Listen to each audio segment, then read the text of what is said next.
Hello guys, आज अपन बात करने वाला है शुगर एक्सपोर्ट सब्सिडी के बारे में, जिसमें अभी रिसेंटली न्यूज़ निकल के आ रही है कि जो इंडियन गवर्नमेंट है वो शुगर के ऊपर जो एक्सपोर्ट सब्सिडी है उसको हटाने वाली है अक्टूबर से, यानी कि अगले क्वार्टर से। सितंबर में जो Q2 खत्म हो जाएगा Q3 से, क्योंकि WTO में यानी वर्ल्ड ट्रेड ऑर्गेनाइजेशन में बहुत सारे कंट्रीज लाइक ब्राज़ील, ऑस्ट्रेलिया और इस तरह की जो कंपनीज देश थे, उन्होंने कंप्लेन की थी कि इंडिया में जो है एक्सपोर्ट सब्सिडी दी जा रही है, उसकी वजह से जो है उनका माल थोड़ा सा कम बिक रहा है। आपको पता है कि ब्राज़ील जो है वर्ल्ड में सबसे ज़्यादा चीनी एक्सपोर्ट करता है, 50% के आसपास चीनी एक्सपोर्ट करता है वर्ल्ड की, ब्राज़ील अकेले। और इंडिया भी काफ़ी अच्छे से ग्रो कर रहा है पिछले 2-3 सालों में, जब से इंडिया की गवर्नमेंट ने जो है सब्सिडी प्रोवाइड कराई थी इंडियन शुगर मिल्स को। तो आप सब्सिडी पहले समझ लीजिए कि होती क्या है, फिर हम इसका इम्पैक्ट देखेंगे कि शेयर की वैल्यू के साथ कैसे हो सकता है या फिर कंपनीज के साथ कैसे हो सकता है। और एक और न्यूज़ है कि जो है गवर्नमेंट एक्सपोर्ट को बढ़ावा देने के लिए इंसेंटिव्स दे रही है। तो एक तरफ तो गवर्नमेंट कुछ प्रोडक्ट्स के लिए बढ़ावा देने के लिए इंसेंटिव्स दे रही है, कुछ शुगर की जो एक्सपोर्ट सब्सिडी है उसको कम कर रही है। तो ऐसा क्यों हो रहा है?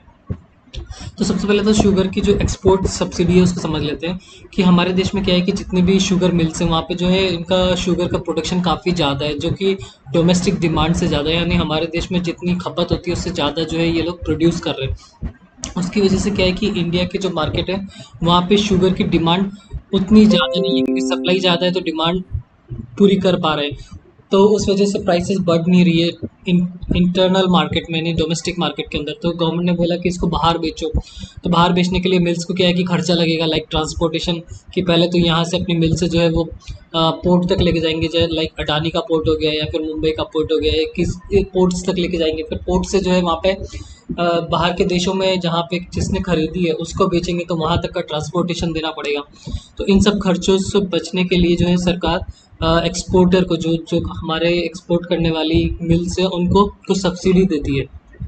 ये सब्सिडी कई तरह से हो सकती है, डायरेक्टली बेनिफिट भी हो सकता है, टैक्स में छूट दी जा सकती है, या फिर और किसी तरह के इंसेंटिव्स दिए जा सकते हैं उनको कि उसके ऊपर अगर कोई लोन लेंगे वो लोग उस तो लोन सस्ते में दिया जाएगा, टैक्स उनसे थोड़ा कम वसूला जाएगा, या छूट दे दी जा सकती है, बजट के अंदर ऐसा प्रावधान कर दिया जाता है।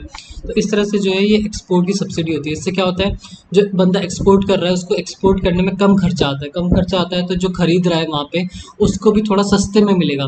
फॉर एग्जाम्पल मान लीजिए आपका यहाँ खर्चा ही कम हुआ है उसको बेचने में, जो ट्रांसपोर्टेशन का खर्चा बच गया है आपका, उसको जो है जो बंदा खरीद रहा होगा, मान लीजिए चाइना सबसे बड़ा इंपोर्टर है वाइट शुगर का, तो वो जब खरीदेगा तो उसको भी थोड़ा सस्ता पड़ जाएगा।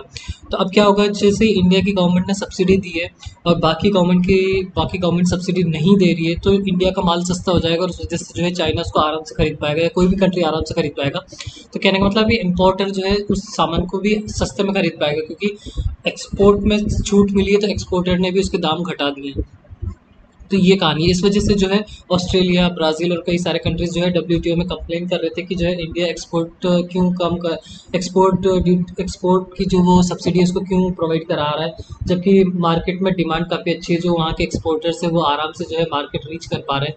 मतलब ऐसा भी नहीं है कि जो है चीनी का मार्केट है नहीं और ज़बरदस्ती एक्सपोर्ट करवाने के लिए एक्सपोर्ट सब्सिडी दी जा रही है। यहाँ पे वर्ल्ड वाइड चीनी की डिमांड काफ़ी अच्छी है, तो काफ़ी अच्छे से चीनी बिक भी रही है, तो फिर एक्सपोर्ट सब्सिडी नहीं दी जानी चाहिए। तो ऐसा जो है WTO ने भी कुछ रूल्स एंड रेगुलेशंस बनाए हुए हैं जो सभी सरकारों को फॉलो करने होते हैं। तो इंडिया की गवर्नमेंट ने भी अभी जो है उसमें से एक्सपोर्ट का जो सब्सिडी है उसको कम करने या हटाने की बात करी है अक्टूबर के मंथ से। तो उस वजह से आप जो है शुगर के जितने भी शेयर्स देखेंगे थोड़े से गिरते हुए नीचे की तरफ दिखाई देंगे, क्योंकि अब एक्सपोर्टर्स को थोड़ा सा एक्सपोर्ट करने में, जो सिर्फ इंडिया में माल बेचते हैं उनकी कहानी तो ठीक है, लेकिन जो एक्सपोर्ट भी करते हैं अपने माल को उनके लिए थोड़ा सा महंगा पड़ेगा वो माल। उनकी कॉस्ट बढ़ जाएगी बेचने की। तो जैसे उनकी बेचने की कॉस्ट बढ़ेगी उनका प्रॉफिट थोड़ा सा कम हो जाएगा। तो उस वजह से जो है इनकी जो शेयर की वैल्यू है थोड़ी थोड़ी इम्पैक्ट आप देखने को मिल रहा है। कोई भी शेयर पकड़ लीजिए, जो है सभी जो है नीचे की तरफ ओपन हुए हैं, या फिर नीचे की तरफ अभी और लुढ़क सकते हैं, नीचे की तरफ जा सकते हैं। तो फिलहाल इस न्यूज़ का शुगर इंडस्ट्री पे थोड़ा सा इफेक्ट ये देखने को मिल रहा है कि जितने लोग बाहर कंट्रीज में एक्सपोर्ट करते हैं उनका जो Q3 का प्रॉफिट है वो थोड़ा सा गिर सकता है। उसकी वजह से पहले से ही प्रिडिक्शंस करते हुए जो है शेयर की वैल्यू थोड़ी थोड़ी नीचे की तरफ जा सकती है, बट कोई बहुत बड़ा इम्पैक्ट नहीं है, क्योंकि मार्केट में जो है यानी इंटरनेशनल मार्केट में शुगर की डिमांड काफ़ी अच्छी है। अगर आपका माल अच्छा है तो डेफिनेटली आपकी सेल बढ़ेगी, और सेल बढ़ेगी तो आपका प्रॉफिट भी बढ़ेगा। तो जो कंपनीज अच्छी है, फंडामेंटल स्ट्रॉन्ग कंपनीज है, उनका तो ऐसा इम्पैक्ट नहीं आना चाहिए। लेकिन जो छोटी कंपनीज है और जो थोड़ा अपना माल बेचती हैं, सब्सिडी पे ज़्यादा रिलाय करती है, उन लोगों को लोग थोड़ा सा इसकी वजह से इम्पैक्ट हो सकता है। दूसरा जो न्यूज़ है वो ये कह रहे हैं कि इंसेंटिव्स को बढ़ाने की बात कर रही है कई सारे एक्सपोर्ट्स को बूस्ट करने के लिए भारत सरकार।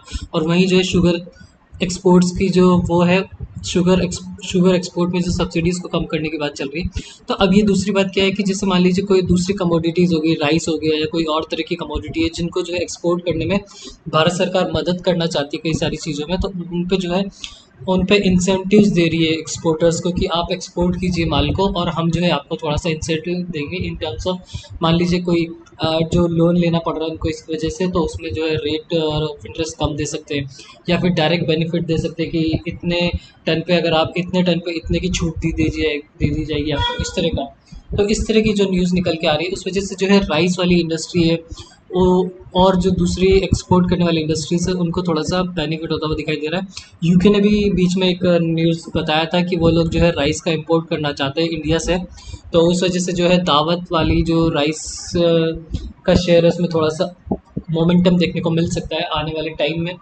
जस्ट ये एक न्यूज़ है, न्यूज़ के बेसिस पे आप ज़्यादा रिएक्ट ना करें। अब मैंने जस्ट आपको आप अवेयर रखने के लिए आपको जस्ट ये न्यूज़ वगैरह शेयर कर दी आप लोगों के साथ। सो इस तरह की जो है शेयर मार्केट से जुड़ी हुई latest news, quarterly results, yearly results, companies के फंडामेंटल एनालिसिस, ऑप्शन स्ट्रेटेजीज और इस तरह की जो है बात इस चैनल पे करते रहते हैं। अगर आपको ये वीडियो और इन्फॉर्मेशन अच्छी लगी तो please subscribe the channel. Thanks for watching, have a nice day, bye bye.